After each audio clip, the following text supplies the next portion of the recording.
Hi welcome to Tejaswi edits 95 days of editing ఛాలెంజ్లో ఈరోజు day 32. ఈరోజు వీడియోలో రీటైమ్ కర్వ్ గురించి అండ్ ఇంకా దాని కంట్రోలింగ్ ఆప్షన్స్ గురించి ఇంకా సింగిల్ క్లిప్ని కట్ చేయకుండానే ఒక ప్లేస్లో స్లో చేయటం, ఇంకో ప్లేస్లో ఫాస్ట్ చేయటం అండ్ ఇంకా ఫ్రీజ్ చేయటం ఎలా అనేది చూద్దాం.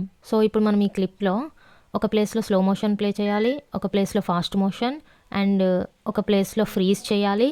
సో దానికోసం ఫస్ట్ మనం రీటైమ్ కంట్రోల్స్ అనేది క్లిక్ చేయాలి. సో దాని షార్ట్ కట్ వచ్చేసి కంట్రోల్ కమాండ్ ఆర్. ఇప్పుడు తిను జంప్ చేయడం స్టార్ట్ చేసిన దగ్గర నాకు స్లో మోషన్ రావాలి. సో అక్కడ క్లిక్ చేసే కదా, ఇప్పుడు ఇక్కడ 100% దగ్గర యారో మార్క్ దగ్గర క్లిక్ చేసి యాడ్ స్పీడ్ పాయింట్ అంటే ఇక్కడ మనకి ఇక్కడ చూడండి ఒక స్పీడ్ పాయింట్ అనేది క్రియేట్ అయిపోతుంది. ఇప్పుడు మనకి ఆ స్లో మోషన్ ఎక్కడి వరకు రావాలి, ఇక్కడ వరకు రావాలి. సో అక్కడ ఇంకొక స్పీడ్ పాయింట్ అనేది క్లిక్ చేస్తాం.